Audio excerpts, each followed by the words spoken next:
Hi guys, welcome to Kadimani kitchen. और आज मैं आपके साथ राजस्थान की फेमस मिठाई घेवर की रेसिपी शेयर करने जा रही हूँ। मैं यहाँ पर दिखा रही हूँ कि देखिए ये घेवर कितने जालीदार बने हुए हैं। साथ ही इसको मैं दिखाती हूँ कि इसमें जो चाशनी है वो कितना भींगा हुआ है। मेरे हाथ पे पूरी चाशनी लग रही है और उसके ऊपर जो रबड़ी की कोटिंग है वो भी बहुत लाजवाब है।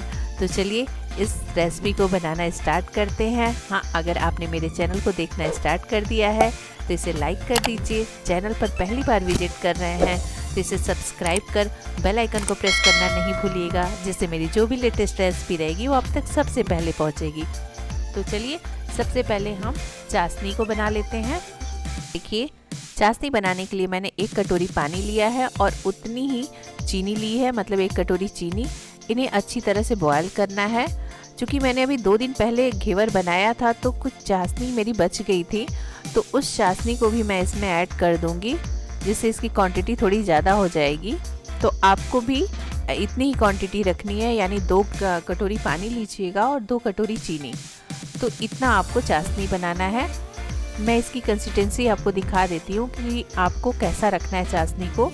जब आप 10 मिनट तक इस तरह इसको बॉयल करेंगे तो चाशनी आपकी तैयार हो जाएगी और उसमें तार बनने लगेंगे। मैं इस तार को भी चेक करना आपको दिखा देती हूँ कि आपको कैसे चेक करना है। देखिए इसको इस पौनी पे लगा हुआ है चाशनी। मैं उसको ठंडा हो जाने देती हूँ और फिर इस तरह हाथों से दोनों उंगलियों के बीच में मैं ऐसे आपको तार बना के दिखाती हूँ। देखिए ये तार बन रहा है। ऐसा ही हमें इसे कंसिस्टेंसी इसकी रखनी है। अब मैं गैस के फ्लेम को बंद कर देती हूँ और चाशनी को ठंडा होने के लिए रख देती हूँ। तो जब तक चाशनी ठंडी हो रही है हम रबड़ी को भी बना लेते हैं। तो यहाँ मैंने एक कढ़ाई में आधा लीटर दूध लिया है और ये दूध पूरा फुल क्रीम दूध है, मतलब मलाइयों वाला दूध है। आप मलाई ज़रूर से यूज करिएगा। और अगर दूध आपको लगता है कि नहीं पतला दूध है तो थोड़ी दूध की क्वांटिटी और बढ़ा लीजिएगा। और अगर रबड़ी बच भी जाएगी तो कौन सा वो नुकसान होने वाला है, आप उसको ऐसे ही खा लीजिएगा। तो चलिए इसको हमें हाई फ्लेम पर पकाना है और ये बहुत जल्दी पकता है। 10 मिनट में ये ठीक होने लगेगा। मैं अभी आपको दिखाती हूँ। देखिए किस तरह से ये ठीक होने लगा है और अब कढ़ाई को ये पकड़ने भी लगा है नीचे से, जिसे मुझे बार बार छुड़ाना पड़ रहा है। और आपको इस तरह से छुड़ाना होगा, नहीं तो ये पूरे जल जाएंगे रबड़ी। तो इस तरह से आप करते रहिए। लगभग 15 मिनट हो चुका है मुझे करते हुए और देखिए अब ये तैयार हो चुका है। मैं यहाँ पर 4 चम्मच, जो नॉर्मली घर में हम लोग चम्मच यूज करते हैं, उसी चम्मच से मैं यहाँ पे चीनी यूज कर रही हूँ, डाल रही हूँ। इसमें चीनी बहुत ज़्यादा नहीं डालना है क्योंकि रबड़ी की मिठास बहुत हल्की होती है, तो इतना ही करना है। और अब देखिए ये रबड़ी बनकर तैयार हो गई है। अब गैस के फ्लेम को बंद कर देते हैं, रबड़ी को ठंडा होने देते हैं। चलिए अब घेवर के लिक्विड को भी बनाते हैं। तो यहाँ पे देखिए मैंने देसी घी लिया है और ये मैं क्वांटिटी में 4 चम्मच ही ले रही हूँ, क्योंकि ठंडक का दिन है तो ये घी थोड़ा सा जमा हुआ है। तो कोई नहीं, आपको इसमें कुछ वो करना नहीं है। अब साथ ही मैंने जितना घी लिया है उतना ही मैं आइस क्यूब लूँगी। तो देखिए मैं 4 आइस क्यूब यहाँ पे ऐड करूँगी और इसको हमको मिक्सर में पीसना है। ये आप हाथ से भी कर सकते हैं, पर हाथ से बहुत टाइम लगता है और हाथ में दर्द भी होने लगता है, पर मिक्सर से करने पे ये फटाक से हो जाता है। तो देखिए इस तरह से ये हो गया है। मैं पहले इसको फिर से तोड़ूंगी क्योंकि आइस भी जम गए हैं और ये जो घी है वो भी पूरी तरह से जम गया है। तो इस तरह से तोड़ने के बाद फिर से मैं मिक्सर को चलाऊंगी। इसमें पानी उन्हें भी कुछ भी आपको नहीं डालना है। तो चलिए फिर से इसको मिक्सर में चलाते हैं। तो अब मैं इसको बंद करके मिक्सर में चलाती हूँ। देखिए अब ये दोबारा चलाने के बाद एकदम ये मक्खन जैसे हो गए हैं। देख लीजिए आप, इस तरह से ये हो चुके हैं। तो अब मैं इसमें थोड़ा सा दूध ऐड करूँगी। देखिए ये आधी कटोरी दूध है और इस दूध के साथ ही मैं यहाँ पर 4 चम्मच मैदा ऐड करूँगी इस तरह से। और केवल मैदा ही नहीं रखना है, इसमें मैं बेसन भी 1 चम्मच ऐड करूँगी, क्योंकि बेसन से इसका फ्लेवर बहुत अच्छा आता है। तो आप बेसन को स्किप नहीं करिएगा। तो यहाँ पे मैं 1 से 1.5 चम्मच बेसन को ऐड कर रही हूँ और थोड़ा सा आधा चम्मच मैदा मैं और फिर से ऐड करूँगी। तो अब इसमें मैं आधी कटोरी पानी ऐड कर रही हूँ चलिए इतना हो गया। अब इसको फिर से मिक्सर में पीस लेते हैं। तो यहाँ पर देखिए मैंने इसको पीस लिया है। अभी इसमें लम्स दिख रहे हैं तो मैं फिर से इसको पीसूंगी क्योंकि लम्स नहीं होने चाहिए। ये देखिए अभी भी कुछ घी के पार्ट जो हैं जमे हुए हैं, तो मैं फिर से इसको मिक्सर में चलाऊंगी। तो पहले थोड़ा सा पानी मैं आधी कटोरी फिर यहाँ ऐड कर रही हूँ। पानी आप थोड़ा थोड़ा करके ऐड करिएगा क्योंकि एकाएक पानी ज़्यादा हो गया तो हम उसको कम नहीं कर सकते, पर कम रहेगा तो ज़्यादा कर सकते हैं। तो देखिए यहाँ पे आधी कटोरी पानी मैंने फिर से डाला और अब इसको मिक्सर में मैं पीसती हूँ। अब देखिए इसकी कंसिस्टेंसी बहुत अच्छी हो गई है। अब ये बिल्कुल अच्छी तरह से हो गया, इसमें लम्प्स नहीं है।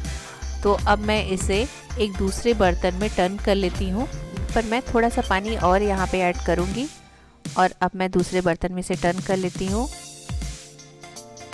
देखिए इसमें टर्न करने के बाद आधी कटोरी पानी लेकर जो इस मिक्सर में लगे हुए घोल हैं उनको भी मैं निकाल लेती हूँ और इस तरह से ये बैटर बन के तैयार हो चुका है और इसे मिक्स कर लेते हैं। देखिए इसकी कंसिस्टेंसी ऐसे ही पतली रखनी है क्योंकि ये गाढ़ा नहीं रखना है, गाढ़ा होगा तो आपका घेवर नहीं बनेगा।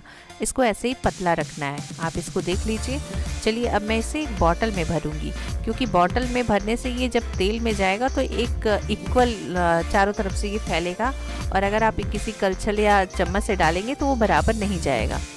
इस घोल को तो मैंने बॉटल में भर दिया। अब तेल को भी देख लेते हैं। तो यहाँ पर देखिए मैंने छानने के लिए रिफाइंड ऑयल का यूज किया है, आप चाहे तो वनस्पति घी का यूज कर सकते हैं। हाँ, सरसों के तेल जिसे मस्टर्ड ऑयल बोलते हैं उनका यूज नहीं करिएगा। तो देखिए अब इस एकदम गरम तेल होना चाहिए। गरम तेल में मैं ये बूंद बूंद करके घेवर को डाल रही हूँ और इस तरह बॉटल से आप लोग देख रहे होंगे कि एक कंसिस्टेंसी में ये गिर रहा है, बहुत ज़्यादा नहीं गिर रहा है, जितना मैं चाह रही हूँ उतना ही ये गिर रहा है। तो इसी तरह से आपको इसमें तेल में इसको गिराना है और जब झाग बंद हो जाए तब आप दूसरे ट्रिप का गिराइएगा। देखिए जैसे ही झाग बन रहा है मैं हटा ले रही हूँ, फिर जब ये तेल थोड़े से ठंडे हो रहे हैं फिर मैं उसमें इसको डाल रही हूँ। तो ऐसे ही आपको करना है।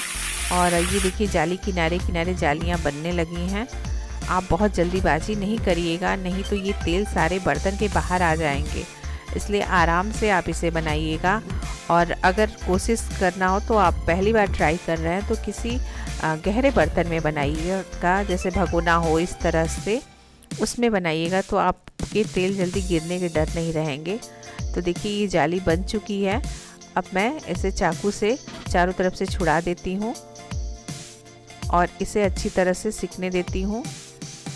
देखिए खुद ही गोल्डन ब्राउन हो चुका है, तो इसका मतलब अब ये पक चुका है अच्छी तरह से। तो इसे अब मैं निकाल देती हूँ। तो इसे आप धीरे से सहारे से इस तरह से निकालिएगा, बहुत जल्दीबाजी नहीं करिएगा, नहीं टूट जाएगा घेवर। और इसे मैं एक जाली पर रख देती हूँ जो जिससे इसमें जो तेल है, एक्स्ट्रा तेल है, वो बाहर निकल जाए। तो देखिए इस तरह से मैंने जाली पर इसे रख दिया है। अब मैं दूसरा ट्रिप भी आपको बना के दिखाती हूँ। देखिए इसको आपको इस तरह से ऑयल में डालना है। हाँ, फ्लेम आप अच्छे से ध्यान रखिएगा कि फ्लेम आपका तेज़ होना चाहिए, धीमा नहीं होना चाहिए। और बहुत ज़्यादा घोल को मत डालिएगा तेल में, नहीं तो ये सारे तेल बाहर आ जाएंगे। तो इस तरह से देखिए ये दूसरा घेवर भी बन के तैयार हो गया है और इसमें बीच में मैंने होल कर दिया क्योंकि होल इसका ढक गया था। तो यहाँ पर देखिए ये दूसरा घेवर भी बनकर तैयार हो चुका है और ये गोल्डन ब्राउन हो गया है, इसका मतलब ये तैयार है। अब इसे तेल से बाहर निकाल लेते हैं। तो चलिए अब इसको मैं तेल से बाहर निकाल लेती हूँ। देखिए इसके लेयर को मैंने थोड़ा इस बार मोटा बनाया है, तो आप मोटा भी बना सकते हैं और जैसा पहला वाला मैंने बनाया पतला था वैसा भी आप दोनों तरह का घेवर बना सकते हैं। तो इसको भी जाली पर रख देते हैं, इसका तेल अलग हो जाए। जब तक तेल अलग हो रहा है तब तक चाशनी को थोड़ा तैयार कर लेते हैं। तो चलिए अब चाशनी को देख लेते हैं यहाँ पर। तो चाशनी में मैंने कुछ केसर के धागे डाले हैं और ये 1 चम्मच इलायची पाउडर मैंने इसमें डाला है। और अब ये चाशनी बिल्कुल अच्छी तरह से तैयार हो चुकी है। हाँ, चाशनी ठंडी होनी चाहिए और आपका घेवर भी ये ठंडा हो जाना चाहिए, तब मैं इसमें अब ये देखिए प्लेट को चेंज करके इस पर चाशनी गिराऊंगी। और इसकी चाशनी भी देखिए इसमें जाली कितनी अच्छी से बनी हुई है और इसकी चाशनी जो है ना वो भी पूरी बाहर आ जाएगी, ऐसा नहीं है कि इसमें रहेगा। देखिएगा ये सारी चाशनी जाली पर बाहर आने लगेगी। तो मैं आपको दिखाती हूँ। देखिए ये सारी चाशनी गिर रही है। तो इसमें मिठास बहुत हल्का होता है, ये बहुत मीठा नहीं होता पर टेस्टी बहुत ज़्यादा होता है। तो मैं दूसरे घेवर पे भी चाशनी को गिरा रही हूँ। तो चाशनी गिराने के बाद बस हमें दूसरा काम यही करना है कि इस पर जो रबड़ी मैंने बनाई है उसको लगाना है, और रबड़ी लगाने के बाद थोड़ा सा डेकोरेशन करना है। जैसे ये चांदी का वर्क मैंने लगा दिया, और ड्राई फ्रूट्स आपके पास जो भी हों उनको इस पर रख दीजिए। तो आपका ये राजस्थानी घेवर बनके तैयार हो गया है। था ना ये इजी। घेवर तो बन गया। इसे अब मैं आपको तोड़कर भी दिखाती हूँ कि ये टूटने के बाद कैसा क्रंची लगता है। तो देखिए इस तरह से ये बिस्किट की तरह टूट रहा है, और स्वाद तो मैंने कहा ही है कि लाजवाब है। तो आपको मेरी ये रेसिपी कैसी लगी मुझे कमेंट करना नहीं भूलिएगा। आपने मेरे चैनल को अब तक देखा उसके लिए थैंक यू। फिर से मिलते हैं नेक्स्ट रेसिपी के साथ। Okay, bye bye.